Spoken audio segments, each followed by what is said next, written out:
500 கோடி ரூபா நீங்கள் போட்டு படம் எடுத்திருக்கிறீங்க, இவ்வளோ வந்து பொருட்செலவில் பெரிய படமெல்லாம் பண்ணியிருக்கிறீங்க, ஏன் வந்து சென்சாருக்கு இவ்வளோ காலதாமதமாக நீங்கள் அப்ளை பண்ணீங்க? சின்ன சின்ன விஷயங்கள் கூட உங்களுக்கு தெரியாதா? படத்தை எடுக்கிறதுக்கு 1 வருஷம் 2 வருஷம் டைம் எடுக்கிறீங்க, இந்த சென்சார் சர்டிஃபிகேட் ஏன் இவ்வளோ லேட்டாக அப்ளை பண்ணீங்க? அதனால இந்த சிக்கல் வந்திருக்கு. நீங்கள் நினைச்ச மாதிரி நீங்கள் கேட்ட மாதிரிலாம் நாங்கள் சென்சார் கொடுக்க முடியாது. 9ஆம் தேதி வந்து சென்சார் சர்டிஃபிகேட்டே வராமல் நீங்கள் எப்படி ரிலீஸ் தேதியை வந்து அனௌன்ஸ் பண்ணீங்க? இந்த வழக்கை வந்து 21ஆம் தேதி தள்ளி வைக்கிறேன், ஜனவரி 21ஆம் தேதி அன்னைக்கு வாங்க மறுபடியும் பேசுவோம்னு அனுப்பிச்சு வச்சிட்டாரு. காலையில் வந்து நீதிபதி ஆஷா அவங்க வெளியிட்ட அந்த தீர்ப்பு அது வந்து பார்த்தீங்கன்னா ரத்தாகி விட்டது. சென்சார் பண்ண போகிறோன்னும் போது ரொம்ப கவனமாக இருக்கணும், நிறைய தடைகள் வர்றதுக்கான வாய்ப்பு இருக்குது. இப்போ பாருங்களேன், இந்த பொங்கல் அது ஒரு கிராண்டான பண்டிகை. 2026 ஜனநாயகன் வந்து வெற்றி காணக்கூடிய ஒரு படம். ஆனால் அது வர முடியாத ஒரு சூழ்நிலை ஏற்பட்டுருச்சு. 21ஆம் தேதி ஒரு நல்ல தீர்ப்பு ஒரு வேளை வந்துருச்சுன்னா 26ஆம் தேதி ஸோ அன்னைக்கு இந்த படத்தை ரிலீஸ் பண்ணுறதுக்கு. சார் வணக்கம். சார் வணக்கம் சார். ஜனநாயகன் படத்தை பற்றி பரபரப்பாக இப்போ தீர்ப்பு வந்திருக்கு. பலரும் எதிர்பார்த்து பொங்கல் ஃபெஸ்டிவலுக்கு ஜனநாயகன் படத்துக்கு போகலாம், ஜனநாயகனை கொண்டாடலாம், விஜயோட கடைசி படம்னு ஒரு 3 நாளாக டாக் ஆஃப் தி டவுனாக இது தான் இருந்துச்சு. இப்போ ஜனநாயகன் படம் பொங்கலுக்கு வெளியாகாதுன்னு ஒரு செய்தி வந்திருக்கு. இந்த செய்தி என்ன, கோர்ட்டில் என்ன சார் நடந்துச்சு? கோர்ட்டில் வந்து பார்த்திங்கன்னா ஆல்ரெடி வந்து 6ஆம் தேதி வழக்கு தொடுத்து அவசர வழக்காக வந்து நீதிபதி ஆஷா தலைமையில் வந்து விசாரணை நடந்து இன்றைக்கி வந்து நீதிபதி ஆஷா வந்து ஒரு தீர்ப்பு சொல்லியிருந்தாங்க. அது என்ன அப்படின்னா, ஜனநாயகன் படத்துக்கு யூஏ சர்டிஃபிகேட் வழங்க உத்தரவிடுகிறேன் அப்படின்னு தீர்ப்பு சொல்லியிருந்தாங்க. அந்த தீர்ப்பை எதிர்த்து இன்றைக்கி வந்து மேல்முறையீடு பண்ணியிருக்காங்க, பெஞ்சுக்கு போயிருக்காங்க. யார் போயிருக்காங்கன்னா, இது சென்சார் போர்டு சார்பாக அரசாங்க வழக்கறிஞர் அங்கே போயிருக்காரு. ஸோ இன்றைக்கி அவசர வழக்காக பார்த்தீங்கன்னா பெஞ்சில் வந்து அந்த விசாரணை வந்துச்சு. 2 தரப்பினர் உடைய வக்கீலும் அதில் ஆஜராக இருந்தாங்க. இந்த பெஞ்சை யார் விசாரித்தது அப்படின்னா, நம்ம சென்னை நீதிமன்றத்தின் தலைமை நீதிபதி கிருஷ்ணகுமாரும் தனபால் அப்படின்னு இன்னொரு நீதிபதி 2 பேரும் சேர்ந்து விசாரித்தாங்க. பெஞ்சுனாலே பார்த்திங்கன்னா 2 பேர் விசாரிப்பாங்க. ஸோ 2 பேரும் விசாரணை பண்ணதில் இந்த தயாரிப்பு நிறுவனம் என்ன சொன்னாங்க அப்படின்னா, இந்த படம் வந்து 500 கோடி ரூபாவில் நாங்கள் வந்து தயார் பண்ணியிருக்கிறோம். இப்போ வந்து 9ஆம் தேதி வந்து நாங்கள் வந்து ரிலீஸ் பண்ணுறதுக்கு பிளான் பண்ணியிருந்தோம். ஆனால் 9ஆம் தேதி ரிலீஸ் பண்ண முடியாதனால நாங்கள் தள்ளி வச்சிட்டோம். இப்போ வந்து இந்த படம் வந்து ரொம்ப காலதாமமாக, அதாவது வந்து எப்போ ரிலீஸ் ஆகுதுன்னு தெரியாமல் தள்ளி போச்சுன்னா பெரிய நஷ்டம் எங்களுக்கு ஏற்படும். விநியோகஸ்தர்கிட்ட நாங்கள் படத்தை விற்றுருக்கோம், தியேட்டர் புக் பண்ணியிருக்கோம், டிக்கெட்லாம் ஓப்பன் பண்ணி கேன்சல் பண்ணியிருக்கோம். ஸோ சீக்கிரமாக அந்த படத்தை வந்து ரிலீஸ் பண்ணுற மாதிரி அந்த காலையில் வந்து அந்த நீதிபதி வந்து யூஏ கொடுக்க சொல்லியிருக்காங்க. அதுவே எங்களுக்கு வந்து தீர்ப்பாக கொடுங்க, எங்கள் சைடு நியாயத்தை பாருங்கன்னு சொல்லியிருந்தாங்க. அதாவது சதீஷ் பராசுரன் அவரும் வந்து ஒரு லீடிங் லாயர் தான். அவர் தான் வந்து தயாரிப்பு நிறுவனம் சார்பாக ஆஜராகி இந்த வாதங்களை முன்வைச்சார். சென்சார் போர்டு சார்பாக ஆஜரான அரசு வழக்கறிஞர் பப்ளிக் ப்ராசிக்யூட்டர் அவர் என்ன சொன்னார் அப்படின்னா, சென்சார் போர்டு வந்து முடிவு எடுத்து இந்த யூஏ கொடுக்கணும்னு சொன்னது உண்மைதான். ஆனால் 5 பேர், அதாவது வந்து ஒரு தலைவர் 4 மெம்பர்ஸ் பார்த்தாங்க. அதில் வந்து தலைவர் 3 மெம்பர்ஸ் ஓகேன்னு சொல்லிட்டாங்க. ஒரு மெம்பர் வந்து பார்த்திங்கன்னா ஆட்சேபனை தெரிவிக்கிறாரு. அதுக்கு காரணம் என்னென்னா, இராணுவ அடையாளங்களை இந்த படத்தில் பயன்படுத்தியிருக்கிறாங்க. அதனால் வந்து முறையாக வந்து ஹோம் மினிஸ்ட்ரியிலேருந்து வந்து சர்டிஃபிகேட் வாங்கியிருக்கணும். அதாவது வந்து இது பயன்படுத்தலாம் அப்படின்னு வந்து சர்டிஃபிகேட் வாங்கியிருக்கணும். நோ அப்ஜெக்ஷன் சர்டிஃபிகேட் இல்லாமல் வந்து இந்த சென்சாருக்கு அப்ளை பண்ணியிருந்தாங்க. ஒருத்தர் வந்து அப்ஜெக்ட் பண்ணுறாரு. அந்த ஒருத்தர் வந்து எழுத்துப்பூர்வமாக பார்த்தீங்கன்னா டெல்லியில் இருக்கிற ரீஜனல் சென்சார் ஆஃபீஸருக்கு கடிதம் எழுதிட்டார். அப்படின்னும் போது இனிமே இந்த டிசிஷனை நாங்கள் வந்து முதல் தணிக்கையில் எடுக்க முடியாது. அதனால் வந்து ரிவைசிங் கமிட்டிக்கு நாங்கள் அனுப்பிச்சிருக்கோம். ரிவைசிங் கமிட்டி இன்னும் படமே பார்க்கல. ரிவைசிங் கமிட்டி படம் பார்த்துட்டு தான் இது வந்து என்ன சர்டிஃபிகேட் கொடுக்கலாம், எப்போ கொடுக்கலாங்கிற முடிவுக்கு வர முடியும். இதுதான் எங்களுக்கு சூழ்நிலை. இந்த வாதங்களை வந்து பார்த்திங்கன்னா ஆஷா வழக்கு நீதிபதி முன்னாடி எடுத்து சொன்னோம் நாங்கள். ஆனால் அவங்க இதெல்லாம் கருத்தில் கொள்ளாமல் வந்து சர்டிஃபிகேட் கொடுக்க சொல்லி இன்றைக்கி ஆர்டர் போட்டிருக்காங்க. எங்களுக்கு வந்து அவகாசம் வேணும், இந்த வழக்கு நடத்துறதுக்கு எங்களுக்கு அவகாசம் வேணும்.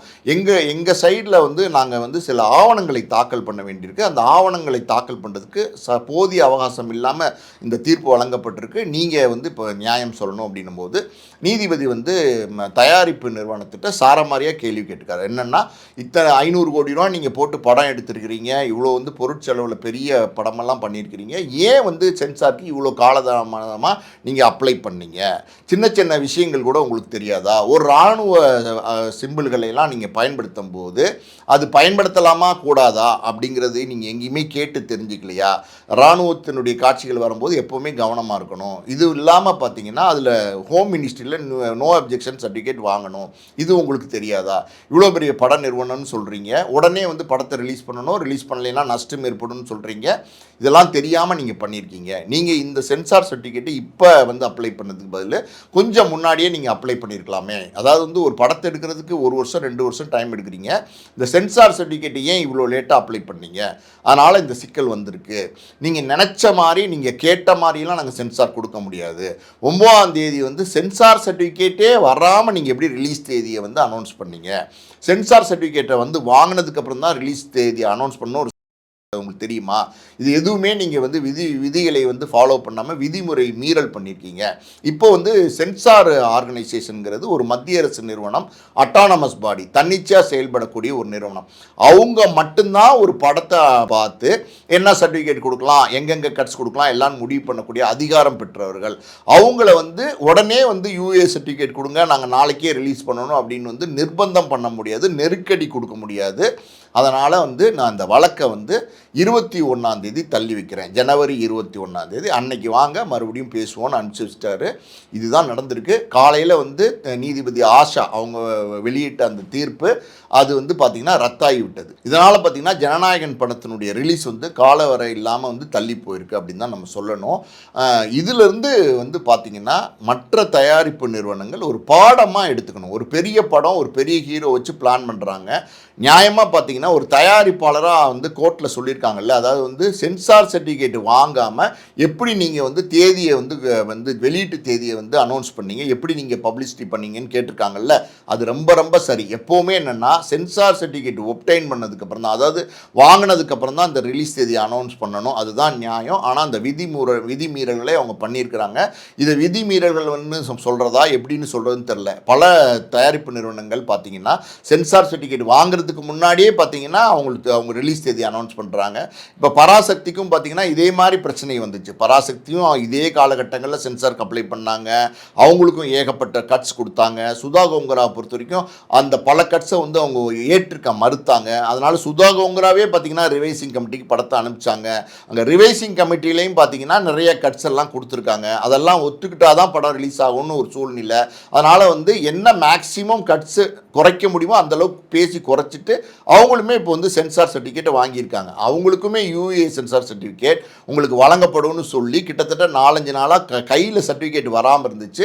இன்றைக்கி வெள்ளிக்கிழமை மத்தியானம் தான் வந்து அவங்களுக்குமே சர்டிஃபிகேட் வந்திருக்கு. நாளைக்கு காலையில் பார்த்திங்கன்னா ஷோஸ் வந்து ஓப்பன் ஆகுது. இதுதான் வந்து சூழ்நிலை. இப்படி இருக்கும்போது இந்த பெரிய படங்கள் தயாரிக்கிற நிறுவனமாகட்டும், சின்ன படங்கள் தயாரிக்கிற நிறுவனமாகட்டும், இதுலேருந்து ஒரு பாடம் அதை வந்து எடுத்துக்கணும். அது என்ன அப்படின்னா சென்சார் சர்டிஃபிகேட் வாங்கிட்டு தான் ரிலீஸ் தேதி அனௌன்ஸ் பண்ணணுன்ற ஒரு விஷயங்களை தெரிஞ்சுக்கணும். இன்னொரு பக்கம் பார்த்திங்கன்னா நான் இந்த இராணுவ அடையாளங்கள் அப்புறம் தீவிரவாதிகளை பற்றி எல்லாம் படம் எடுக்கும்போது அதில் எதை பயன்படுத்தலாம், எதை பயன்படுத்தக்கூடாதுன்னு வந்து சம்பந்தப்பட்ட துறையினரிடம் கேட்டு வந்து படம் எடுக்கணும். இப்போ நம்ம இந்த இடத்துல நம்ம ஒரு உதாரணம் சொல்லலாம். அமரன் படம் வந்துச்சு இல்லையா, சிவகார்த்திகேயனோட அமரன் படம் வந்து பார்த்திங்கன்னா முகுந்த் வரதராஜன் ஒரு இராணுவ வீரருடைய கதை, உண்மை கதையை எடுத்தாங்க. முழுக்க அந்த இராணுவ களத்தில் தான் அந்த கதையே இருக்கும். சிவகார்த்திகேயன் வந்து ஒரு இராணுவ வீரராக நடிச்சிருப்பார். ஸோ அந்த பட நிறுவனம் என்ன பண்ணாங்கன்னா ராஜ்கமல் ஃபிலிம் இன்டர்நேஷ்னல் அவங்க வந்து முழுக்க அந்த இராணுவ வீரர்கள் அதை சம்மந்தப்பட்ட உயர் அதிகாரிகள்கிட்ட பேசி எந்தெந்த சிம்பிளை பயன்படுத்தலாம், எதை பயன்படுத்தவே கூடாது, எந்தெந்த இடத்துல வந்து ஷூட்டிங் பண்ணலாம், எந்தெந்த மாதிரியான உடைகளை வந்து இராணுவ வீரர்கள் பயன்படுத்துவாங்க, எப்படி வந்து அவங்க பிஹேவ் பண்ணுவாங்க, எல்லாத்தையும் கேட்டு தெரிஞ்சு அவங்க வந்து படம் எடுத்திருக்காங்க. அது இல்லாமல் பார்த்தீங்கன்னா அந்த சம்மந்தப்பட்ட அந்த ஹோம்ஸ் டிபார்ட்மெண்ட்டுக்கிட்ட பர்மிஷனும் வாங்கியிருக்காங்க. இதுதான் வழக்கமாக இருக்கிறது. ஸோ அப்படி இருக்கும்போது சென்சார் பண்ணுறதுக்கு முன்னாடி டேட் அனௌன்ஸ் பண்ணுறது தப்பு. ரெண்டாவது வந்து சென்சார் பண்ண போகிறோன்னும் போது ரொம்ப கவனமாக இருக்கணும். நிறைய தடைகள் வர்றதுக்கான வாய்ப்பு இருக்குது. இப்போ பாருங்களேன், இப்போ வந்து ஜனநாயகன் வந்து பெரிய படம். இப்போ வந்து விஜயினுடைய ரசிகர்கள் வந்து பெரிய லெவலில் இந்த படத்தை பார்க்குறதுக்கு ஆர்வமாக காத்துட்ருக்காங்க.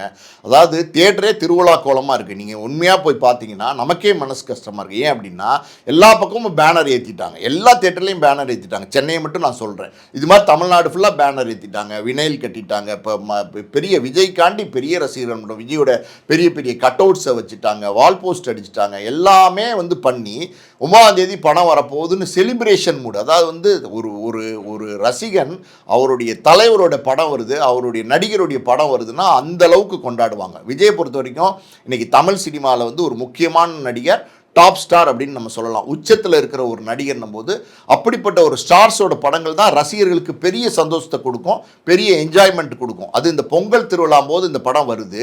அதுவும் இது வந்து விஜயோடைய கடைசி படம். விஜய் வந்து இனிமேல் படமே நடிக்க போக மாட்டார் அப்படின்னும் போது இந்த படத்தை வந்து பார்த்து கொண்டாடுறதுக்கு காத்துக்கிட்டு இருந்தாங்க. அதான் உண்மை. அதாவது ஒவ்வொரு ரசிகரும் பார்த்தீங்கன்னா எப்படா 9ஆம் தேதி வரும், எப்படா 9ஆம் தேதி வரும்னு காத்துக்கிட்டு இருந்தாங்க. அவங்கெல்லாம் வந்து பார்த்தீங்கன்னா இப்போ பேரிடி. ஒவ்வொரு ரசிகனும் பார்த்தீங்கன்னா என்ன செய்கிறதுனே தெரியாமல் அவ்வளவு சோகத்தில் இருக்காங்க, அவ்வளோ வேதனையில் இருக்காங்க. இது வந்து ஒரு சினிமா துறையினருக்கும் பெரிய பாதிப்பு. எப்படி பாதிப்பு அப்படின்னா, இந்த தயாரிப்பாளருக்கு பெரிய நஷ்டத்தை ஏற்படுத்தும், நிச்சயமாக பொருளாதார நஷ்டத்தை ஏற்படுத்தும். இந்த படத்தை வாங்கியிருக்காங்க விநியோகஸ்தர் வந்து 107 கோடி ரூபாய்க்கு இந்த படத்தை வாங்கியிருக்காங்க. நான் சொல்கிறது தமிழ்நாடு உரிமம் மட்டும். அந்த டிஸ்ட்ரிபியூட்டர் எந்த நம்பிக்கையில் வாங்கியிருப்பாங்க, இது பண்டிகையில் வருது, இது வந்து விஜய் படம், நிச்சயமாக ஒரு பெரிய கலெக்ஷன் எடுக்கும் அப்படிங்கிற ஒரு நம்பிக்கையில் வாங்கியிருப்பாங்க. அந்த நம்பிக்கை இப்போ மண் விழுந்த மாதிரி ஆகிப்போச்சு. அவங்க வந்து தியேட்டர்ஸ்லாம் எடுத்திருக்காங்க. இன்னொரு விஷயம் என்னென்னா, ரசிகர்களுக்கு பொதுமக்களுக்கு தெரியாத ஒரு விஷயம் என்னென்னா, இந்த விநியோகஸ்தர் வந்து தியேட்டர்லேருந்து அட்வான்ஸ் வாங்குவாங்க. ஒரு தியேட்டருக்கு இப்போ சிங்கிள் ஸ்க்ரீன் தியேட்டர் கொடுக்குறாங்க அப்படின்னா அதோடைய கெப்பாசிட்டிக்கு ஏற்ற மாதிரி பார்த்தீங்கன்னா 10 லட்சம் 20 லட்சம் 30 லட்சம் அட்வான்ஸ் வாங்குவாங்க. இதில் வர கலெக்ஷனில் வந்து அந்த தியேட்டர் ஓனர்ஸ் முதல்ல இதை எடுத்துக்கிட்டு அதுக்கப்புறம் வர லாபத்தை பிரிச்சுப்பாங்க. இது நடக்கும். இது வந்து பல தியேட்டர் ஓனர்ஸ் வந்து அட்வான்ஸ் கொடுத்துருக்காங்க. அவங்களுக்கும் பெரிய இடியாக போச்சு. இன்னொரு பக்கம் பார்த்தீங்கன்னா இன்னைக்கு தியேட்டரே வந்து பெரிய ஸ்டார் படம், அந்த மாதிரி பண்டிகையில் வர படத்தை வச்சு தான் ஓடுது தியேட்டரே. பல படங்கள் ஓட மாட்டேங்குது. இப்படி இருக்கிற சூழ்நிலையில் இப்படி பெரிய கூட்டம் எங்கே வரும், திமு திமுன்னு வரும். விஜய் படம்னா திமுன்னு கூட்டம் வரும். அப்போ என்ன ஆகும், தியேட்டர் நிரம்பி வழியும், தியேட்டருக்கு டிக்கெட் ஃபுல்லாகும். அப்புறம் வந்து அந்த பாப்கார்னு அந்த கூல்ட்ரிங்க்ஸ்லாம் விற்கிறாங்கல்ல, கேன்டீன் பெரிய சேல்ஸ் இருக்கும். 4 காட்சினால் 4 காட்சியில் பார்த்தீங்கன்னா அதிரி புதிரியான சேல்ஸ் இருக்கும். கேன்டீன் சேல்ஸ் வந்து பெரிய சேல்ஸு அது நடக்கும். பார்க்கிங் அது வந்து டிக்கெட் கலெக்ஷன் ஒன்று இருக்குல்ல, அதில் வந்து ஒரு பெரிய டிக்கெட் கலெக்ஷனு. மொத்தமாக பார்த்தீங்கன்னா இது வந்து ஒரு செயின், ஒரு தயாரிப்பாளரில் ஆரம்பித்து ஒரு விநியோகஸ்தர், ஒரு தியேட்டர் ஓனர், ஒரு கேன்டீனில் நடத்தவர், ஒரு எப்படி சொல்கிறது பார்க்கிங் போடுறவங்க எல்லாருக்குமே வந்து கொண்டாட்டமான ஒரு சூழ்நிலை. எல்லாருமே வந்து ஆசையோடு காத்திருந்தாங்க. யாராக இருந்தாலும் பணம் முதலீடு பண்ணவங்க லாபம் எடுக்கணும்னு தான் ஆசைப்படுவாங்க. அந்த எண்ணங்கள் எல்லாமே பாருங்கள் இன்றைக்கி வந்து சுக்கா ஆகிப்போச்சு. ஸோ இது வந்து எப்படின்னா ரொம்ப வேதனையான சூழ்நிலை. இது மாதிரி ரசிகருடைய மனநிலைங்கிறது இதை விட 100 மடங்கு ரசிகர்கள் உடைஞ்சு போயிட்டாங்க. விஜயோட கடைசி படத்தில் இவ்வளோ தடைகள்னும் போது, படமே வரலைன்னும் போது உடைஞ்சு போயிட்டாங்க. ஸோ இந்த பொங்கல் அது ஒரு கிராண்டான பண்டிகை. 2026 ஜனநாயகன் வந்து வெற்றி காணக்கூடிய ஒரு படம். ஆனால் அது வர முடியாத ஒரு சூழ்நிலை ஏற்பட்டுருச்சு. இப்போ 21ஆம் தேதிக்கு தள்ளி வச்சுருக்காங்க. இந்த வழக்கு 21ஆம் தேதி வந்து மறுபடியும் இது விசாரணை நடந்து அதுக்கப்புறம் அதில் என்ன தீர்ப்பு சொல்லுவாங்க அப்படிங்கிறது நமக்கு தெரியாது. அது நீதிபதியோட முடிவு. பட் இருந்தாலும் இந்த மாதிரி இடையூறுகள் இந்த படத்துக்கு ஏற்பட்டு போச்சு. இது வந்து விஜயுடைய கடைசி படம்னும் போது இது வரலாறு பேசத்தானே செய்யும். இந்த மாதிரி விஜயினுடைய கடைசி படம் ஜனநாயகன் படத்துக்கு ஏகப்பட்ட தடைகள் இருந்துச்சுன்னு பேசுவாங்க. நீங்கள் இதே மாதிரி பார்த்தீங்கன்னா எம்ஜிஆர் அரசியலுக்கு வந்தப்போ உலகம் சுற்றும் வாலிபன் படத்தை ரிலீஸ் பண்ணார். அந்த படத்தை ரிலீஸ் பண்ணும்போது அவருக்கு ஏகப்பட்ட தடைகள் இருந்துச்சு. தியேட்டரே கொடுக்கக்கூடாது, இந்த படத்தை ரிலீஸே பண்ண விடக்கூடாது அப்படின்னு நிறைய தடைகள்லாம் இருந்துச்சு. ஸோ ஒரு நடிகர் விஜய் அப்படின்றவர் அரசியல்வாதியாக வந்து தாவேகா தலைவர் விஜய்னு வந்ததுக்கப்புறம் அவர் ரொம்ப கவனமாக இருந்திருக்கணும். ஏன்னா எல்லா பக்கமும் அவருக்கு தாக்குதல்கள் வரும் அப்படின்றது அவருக்கு தெரிஞ்சிருக்கணும். நடிகர் விஜயா இருக்கும் போதே பார்த்தீங்கன்னா அவருடைய தலைவா படத்திலிருந்து, சர்க்கார் படத்திலிருந்து, கத்தி படத்திலிருந்து பல படங்களுக்கு வந்து அவருக்கு பிரச்சனை வந்திருக்கு. மெர்சல் படத்துக்கும் வந்திருக்கு. இப்படி இருக்கும்போது ஏற்கனவே முன் அனுபவம் வேற விஜய்க்கு இருந்திருக்கு. நடிகர் விஜய்க்கே முன் அனுபவம் இருக்கும்போது இந்த படத்தில் நடிகர் விஜய் மட்டும் இல்லை, இது அரசியல் தலைவர் விஜயாவும் மாறி இருக்காருன்னும் போது பலவிதமான எச்சரிக்கையோடு வந்து விஜய் இருந்திருந்தா இதை தவிர்த்திருக்கலாம். ஆனால் அது என்ன சொல்கிறது நடந்துருச்சு. இனி என்ன பண்ண முடியும்? சரிங்க சார், எப்படியோ பொங்கலுக்கு தளபதியை லாஸ்ட்டாக பார்த்துடலான்னு பல பேரோட கனவு வந்து இல்லாமையே ஆயிடுச்சு. இன்றைக்கி வந்து தீர்ப்பு அப்படி தான் இருக்குது. இப்போ 21ஆம் தேதினு சொல்கிறாங்க சார். இந்த காலகட்டத்தில் அந்த படத்தை ஆராய்ஞ்சு அதுக்கு உண்டான சர்டிஃபிகேட் ரெடி பண்ணி என்ன தரப்பு வாதங்கள் அதெல்லாம் ஒரு சரி போனாலும், இப்போ படத்தை எப்போ தான் பார்க்கறது அப்படின்னு பார்க்க போனால் இப்போ வந்து ஓடிடியில் கூட ரிலீஸ் பண்ண வாய்ப்பு இருக்குது. ஏன் சேலஞ்சு காசே வேணாம், தளபதி படம் யூடியூப்பில் கூட நாங்கள் ரிலீஸ் பண்ணுவோம், பாருங்கள் எங்கள் மாசை ரெக்கார்ட் பண்ணுவோன்ற மாதிரி பலதரப்பு பேச்சு போயிட்டுருக்கு சார். இப்போ படம் ரிலீஸ் இப்போ அடுத்தது ரெடி ஆகும் இந்த டேட்டில் அப்படின்னா அது எந்த டேட்டை சார் எதிர்பார்க்கலாம்? இந்த ஓடிடியில் ரிலீஸ் பண்ணணும்னு நீங்கள் சொல்கிறீங்க. ஓடிடிக்காரங்களாம் இப்போ பார்த்தீங்கன்னா சென்சார் சர்டிஃபிகேட் இருந்தால் தான் படத்தை டெலிகாஸ்ட் பண்ணுறாங்க. ஓகே, இப்போ முதல்ல இருந்த மாதிரி சட்டங்கள்லாம் கிடையாது. அதுக்கும் சென்சார் சர்டிஃபிகேட் இருந்தால் மட்டும்தான் டெலிகாஸ்ட் பண்ண முடியும். இப்போ நீங்கள் ஓடிடின்னு சொன்னோன்னு ஒரு விஷயத்தை நம்ம பேசணும். அது என்ன அப்படின்னா, இப்போ வந்து அமேசான் பிரைம் வந்து 115 கோடி ரூபாய்க்கு ஓடிடி உரிமையத்தை வாங்கியிருக்காங்க. இப்போ 9ஆம் தேதி ரிலீஸ்னா 28 நாள் 4 வாரம் கணக்கு 4 வாரம் கழித்து 29ஆம் தேதியிலேருந்து அவங்க அந்த படத்தை போடுறதுக்கு உரிமை பெற்றவங்க அந்த படத்தை போடுவாங்க. அந்த சட்டம் அப்படி தான் இருக்குது. அப்படின்னும் போது அவங்க வந்து ஒவ்வொரு மாதத்துக்கும் ஒரு பெரிய ஸ்டாரோட படம் ரெடியாக வச்சுருக்காங்க. அவங்க வந்து ப்ரீ பிளான்டாக இருக்காங்க. அந்த வகையில் வந்து பிப்ரவரி வந்து பார்த்திங்கன்னா ஜனநாயகன் படத்தை வந்து அமேசான் பிரைமில் ரிலீஸ் பண்ணுறதுக்கு தான் 115 கோடி ரூபா கொடுத்து வாங்கியிருக்காங்க. இன்றைக்கி அவங்களோட ஷெடியூல் மாறுதுன்னும் போது இங்கே என்ன நடக்க போகுது, ஓடிடிக்காரவங்க எப்படி போர்க்கொடி தூக்க போகிறாங்க, குறைச்சி கேட்டால் கொடுத்தா தான் ரிலீஸ் பண்ண முடியும்னு சொல்ல போகிறாங்களா, இல்லை படமே வேண்டாம் வேற யாருக்காவது கொடுத்துக்குங்கன்னு சொல்ல போகிறாங்களா, இது மாதிரி ஏகப்பட்ட சிக்கல்கள் இப்போ வந்துருச்சு.